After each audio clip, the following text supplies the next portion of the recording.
Hello, I'm back. Ito na naman po si Mrs. Helen. Ah, Magbabalik na naman po ako dito sa YouTube. So, it's been a long time po na hindi ako nag-vlog dito. Hindi ako updated dito kasi masyado na po ako busy eh. Busy ako sa pag-aaral at the same time ang health ko still continuing pa rin. Alam niyo na kung ano 'yon. So, 'yun. So, magbabalik tayo dito para magbibigay ng mga konting tips regarding sa mga tao, sa mga babae na may AFAM, na may karelasyon na foreigner. So, by the way, super ngayon to sa bedroom is summer ngayon dito. So, medyo okay yung panahon. Nag-enjoy naman ako. May nag-aaral. And then, hospital, bahay. So, yan pa rin, no? Kasi hindi pa rin tapos yung yung problema ko sa katawan. So, yun, no? So, ang pinaka the best na gagawin natin no sa may mga partner na AFAM, boyfriend na AFAM. While nasa Pilipinas pa kayo no, I'm sure naman expected na yon once may boyfriend tayo, nagpapadala yan sila, either nanghihingi ka man or sadyang nagbibigay yan sila sa'yo. Mayroon akong ibibigay sa inyo na tips. Habang nandyan pa kayo sa Pilipinas, ang the best nyong gagawin while habang pinapadala tayo ng pera is huwag nyo gagamitin lahat. I mean, based sa experience ko no, nung nasa Pilipinas pa ako, every time na pinapadala na ako ng boyfriend ko, mostly naubos talaga yung lahat kasi kung ano yung ginagawa ko sa buhay no. So yun, kahit hindi na importante ginagawa, so naubos yung mga pinapadala. So, mali pala yun. Dapat pala pag pinapadalahan tayo, no, marunong tayo mag-ipon, mag-save tayo kasi hindi natin alam na may mga, lalo na pag, lalo na pag pinapunta tayo doon sa lugar nila, hindi natin alam na mag-iiba na pala yung ihip ng hangin, no. So, yun. So, kasi meron akong mga kilala din nakausap na may mga pangyayaring ganon, habang nasa Pilipinas pa sila is binibigyan sila ng pera, pinapadalahan, boost pera ba, kumbaga. And then pagdating nila sa doon sa lugar ng asawa nila is hindi na sila binibigyan ng pera, kailangan pang humingi sa kanila bago magkaroon ng pera. What if wala ka pang trabaho, no? Sa bahay ka pa lang. So, lalo dito sa Europe, no, hindi basta-basta makahanap ng trabaho. Kailangan mo na mag-aral ng lingwahe nila bago ka makapagtrabaho. Lalo na kung wala kang backer sa sa trabaho, sa company. Kung meron kang backer sa company, okay lang, mabilis yun kahit siguro kahit English lang, okay lang.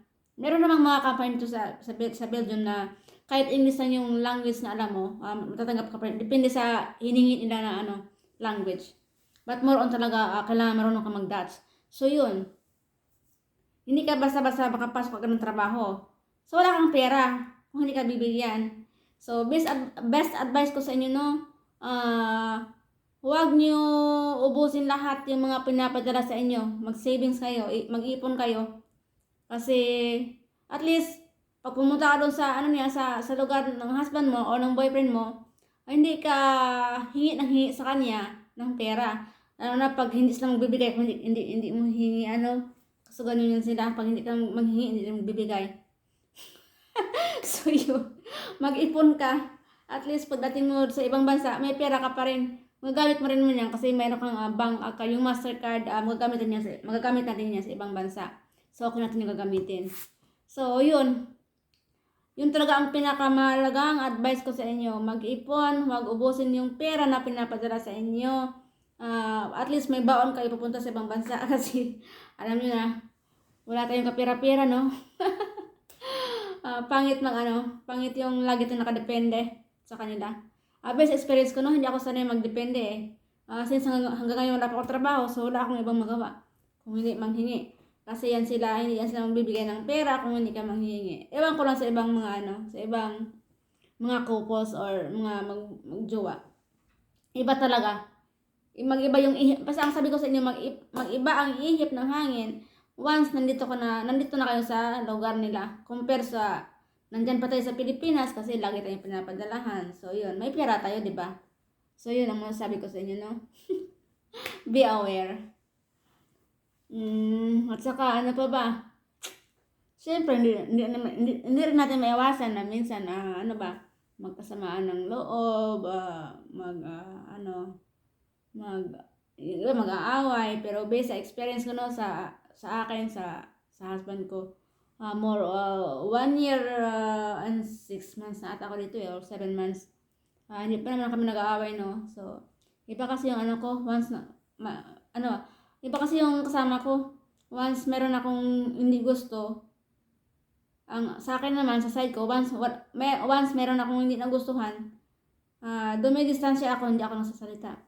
Pag nahalata niya yon ng partner ko, yun na, ano ba, yung mas lalo ka pang inaasar hanggang sa tumawa ka na lang kahit galit ka kasi pinapatawa ka niya. So, kaya wala kaming away. So, yun. Basta yun lang. The best tips na galing sa akin, no? Based sa experience ko at sa experience na din ng ibang tao, mag-ipon tayo, no? Wag tayo gastos ng gastos dyan sa Pinas. Magtira tayo para sa sarili natin. Lalo na pag may balak tayo pupunta doon sa lugar nila. At least may baon tayo, no? Kahit pera nila yun. Kasi mahirap, no? Pag basta hindi pa naman ako sanay maghingi ng manghingi. Based sa experience ko, hindi ako sanay na manghingi. Or mahirap kasi maghingi ng pera, no? Dapat kung mayroong ibibigay na lang, hindi yung iba talaga pag nasa Pinas ka kasi kahit wala kang ginagawa, wala kang hinihingi. Ayun, bibigyan ka. Basta mag-iba ang ihip ng hangin once nandito ka na sa lugar nila. Kaya be careful talaga. Mag-ipon talaga, huwag gagastusin lahat ang binibigay nila kasi mahirapan ka. Tapos meron pa akong narinig, no, sa ibang mga Pinay na sinabihan, asa na ba yung pera na pinapadala ko sa iyo sa Pilipinas? Naubos mo na ba yun? Tinatanong pa daw sa kanya. So, kaya dapat talaga tayo. Mag-ingat-ingat tayo konti, no? Kasi yung ibang yung ibang mga partner ay porket malaki ang pinapadala sa Pilipinas, pagdating niya dito sa kanilang lugar, tatanungin yung pera kung saan mo nilalagay, bakit nawala, bakit wala ka ng pera, saan ba nilalagay. So yun, medyo nakakahiya pag sabihin natin na naubos ko na lahat yun. Tayo pa naman sa mga Pilipino, pag meron tayong pera, bili nito, bili niyan, bigay dito, bigay doon, magmukha lang tayong mayaman sa paningin ng ibang tao. Huwag nyo yung gawin. The best things to do is to save talaga muna para sa sarili. Mamaya na kayo magbigay pag meron kayong talagang pera or may trabaho na kayo. Diba, sobra-sobra yung pera nyo, pero pag konti-konti lang naman, huwag na. Save muna. Mamaya na yung magbigay kung may sapat na pera ka na talaga. Importante, mag-savings ka para sa baon mo, papunta doon sa lugar ng mo. Basta huwag gastusin lahat ang mga binibigay kasi mahirap na. Pero hindi naman siguro lahat, no? Pero marami din talaga ganyan. Yung pagdating sa ibang lugar, kinokontrol ng asawa, ng husband, kinokontrol nila yung mga, alam mo na, yung mga bagay-bagay na wala tayo, kinokontrol sa atin.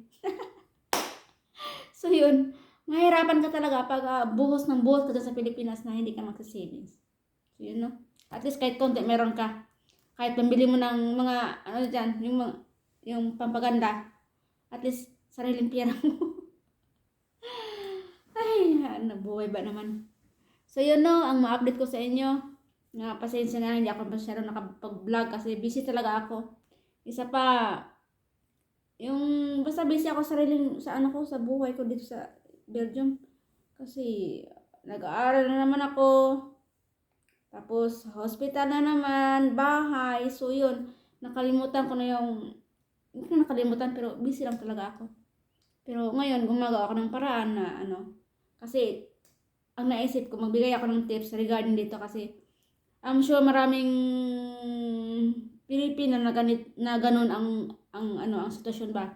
Yung habang nasa Pilipinas, gasto ng gastos, bigay dito, bigay doon, bilhin nito, bilhin yan. At walang savings punta sa ibang bansa. Walang sariling pera. So, pangit talaga yun. Huwag nyo yun gawin. Unahin mo na mag-savings kahit konti, no? Sa bangko ninyo. So, yun lang. Maraming salamat po sa pakikinig and pakishare na rin. At kung meron pa kayong katanungan regarding sa mga papel, sa mga dokumento, papunta dito sa Belgium, I can assist you a little bit, no? Meron din akong tulungan. Yung naka-comment natin dyan sa ano ko, sa videos ko regarding sa mga documents. Ngayon, nandito na sa Belgium at nag-meet kami. Nag-meet din kami kasi, in-invite niya ako na magkita. Hindi ko yun in-expect na pagdating na pa dito sa Belgium, may pasalubong sa akin. Ganon. Hindi ko yun in-expect kasi yung sa akin naman, yung tulong ko naman is, wala akong in-expect, wala akong hinihingi na ganito, ganyan. So, binigyan ako ng konting pasalubong, no? Mga sarap ng mga pagkain galing sa Pilipinas. Mga snacks. So, thank you very much for that, no? Sana maging masaya ka dito sa Belgium, no? Kahit yung panahon is napakalaking pinagkaiba dyan sa Pinas at saka dito. Doon sa Pinas at saka dito. But anyway, happy naman, no? As long as kasama natin yung mga natin sa buhay, yung mga palalabs natin, yan ang pinaka-importante. So, yun lang muna. Magbabalik din ako sa susunod na vlogs. So far, yan lang muna. Thank you and bye-bye. Thank you for watching.